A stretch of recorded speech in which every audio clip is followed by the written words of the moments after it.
Well, good morning. Today's project, get that camper shell off that truck. So, I need to take my gooseneck trailer to DMV to register it because I still haven't done that. And I also need to get a vent inspection done on the wheelies, so I'll just put it on the trailer, take them both at the same time. So what I was gonna do first is just take the tractor and the forks and pick it up, pop it off of there. But it's cold and the tractor doesn't want to start. So I just hung some ratchet straps from the rafter beams up there in the shop. Figured I'd just go around, ratchet each one up, and then lift it up high enough to drive out from underneath. But then I got thinking and realized I have hydraulics. I hope that's working because I'm not looking. I don't want to break anything. It's working. Oh yeah, this is gonna work. So we lift the truck up, then we go around and we tighten all our ratchet straps. And now we lower the truck back down. I think it's working. Make sure nothing's tied up in between here.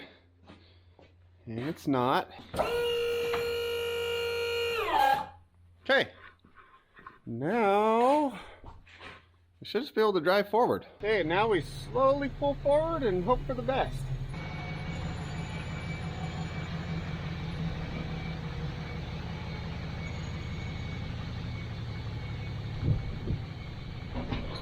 Okay, I'm like moderately surprised that that actually worked.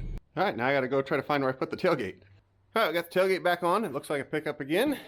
I had to find the tailgate latch and cable mounts to put back on there. Because when you put that camper shell on, you have to take all this stuff off. Super annoying. So what I'm thinking of doing is notching this out here up past those so that when this drops straight down from above, those pieces can slide up in here because this sits flush against the outside edge of the tailgate frame there. So those pieces that stick out can't obviously fit. But if I notch this and maybe like brace it up with an angle iron in the back, an aluminum angle in the back, we'll be good to go. Yeah, if I didn't have to take those two pieces off, or four, I guess, switching this out back and forth would be less than a 5-minute job. So I think I'm gonna work on that. But not now because I got other stuff to do. Like reorganize all this stuff that was in the back of the truck now that I don't have a cover on it. But speaking of reorganizing all these tools and getting everything all set back up, look what showed up yesterday from our new friends at Harbor Freight. I do have one of the Apex winches on my wife's Jeep, so I've had that for a year and a half or so. Love it. This will probably go on the front of the track Jeep, I'm thinking, is what I'm gonna do with it. And then put that 9,000 pound winch that's on it now on another receiver mount so that it can float around between the different vehicles as needed. He also sent out a tree saver, winch damper, and what's still on the way is a couple of their new receiver mount winch plates that are rated for the full 12,000 pound winch, a little bit heavier duty one, so looking forward to that too. But the best part about them sending that stuff out, other than the fact that they sent it out, is their requirements of me for getting that. None. There's no requirements at all. They made it very clear that there are zero stipulations, zero requirements, zero anything for me to even ever mention them in a video. I just did that right there because I wanted to. They reached out to me, called me, said they liked what I was doing with this whole deal and the reasons for doing it, and they wanted to support, so they were sending me out some gear, and there are no requirements behind it of any kind. I never have to show any of it in a video. I never have to mention it. I never have to, nothing. Just, here you go. We like what you're doing. Keep doing it. I very much appreciate it. All right, so now we're getting the toolboxes thrown back in, and I get a lot of questions about what brand these are and where I got them, and I don't know what brand they are. I found them at a local hardware store, and they suck, really. I mean, it's a super cool idea where you put that plate in there, and then these slide in and lock in place. You want to remove them. You squeeze two little tabs down here and slide them out, and then you've got all your different drawers and tools. Like, great concept, horrible execution. I've got one sitting over here in the shop somewhere that I already replaced because all the drawers and slides completely fell apart. These ones both are nice shiny black on the front right now, because I just had to weld all the corners back together on both of them, front and rear. They're just completely falling apart. They can't take the vibration of being in a vehicle. And so you can see that one's ratchet strapped down. Drilled a hole in there to do it. And I'm about to do the same thing to this side because little latch feet constantly break off and they don't stay. So Super cool idea, super horrible execution. Okay, we got the gooseneck trailer hooked up, so now we load up the willies, get it tied down.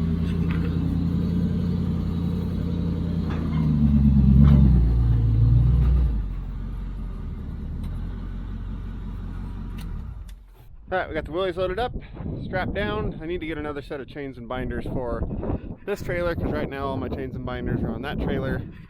And in the wintertime, I very much prefer chains and binders over straps because the straps get soaking wet and coated in snow and ice and they freeze and then they're a pain. So I'll add that to the list. But now this is all good.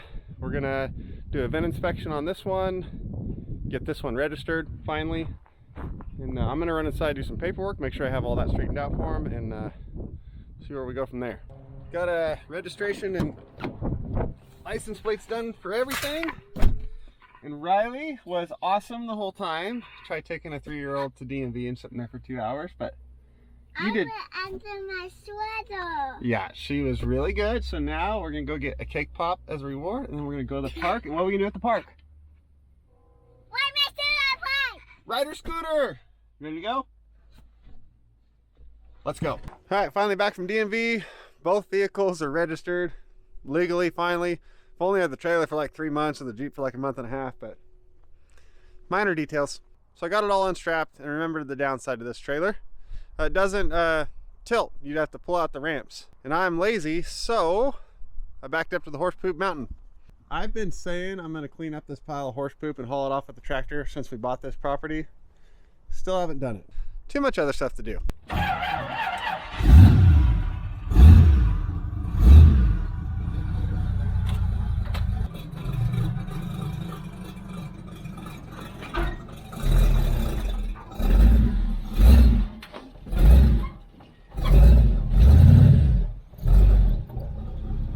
That works.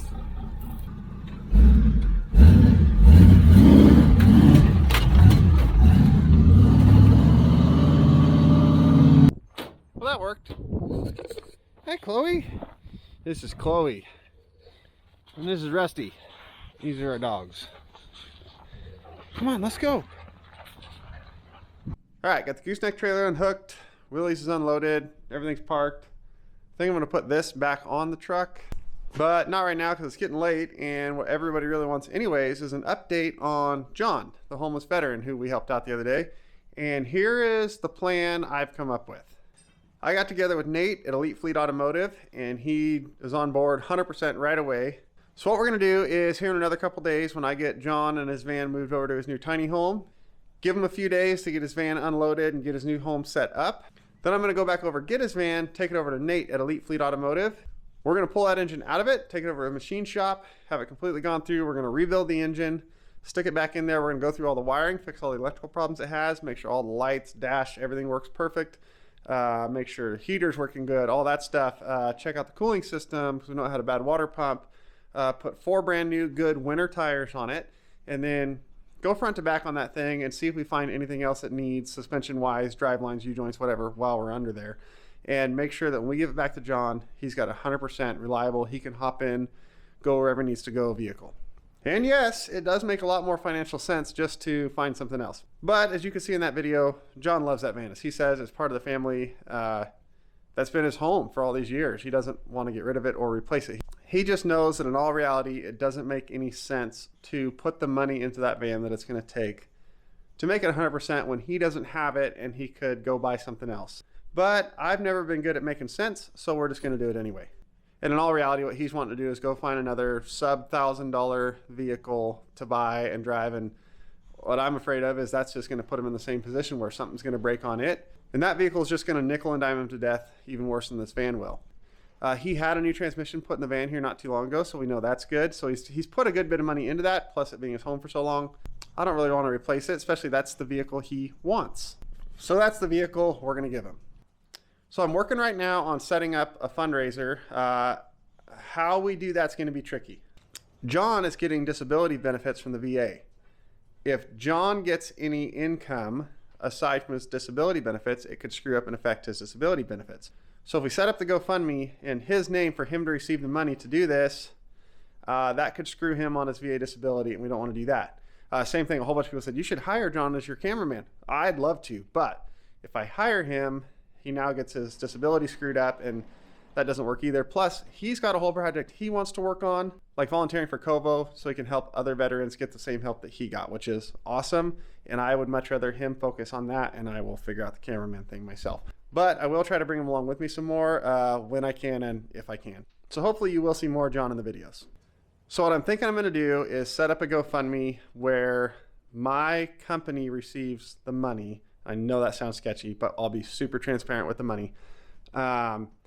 Then we'll take that van to Elite Fleet. We'll go through everything we need to on that van to get it back to 100% shape. We will pay for whatever we need to pay for to do it.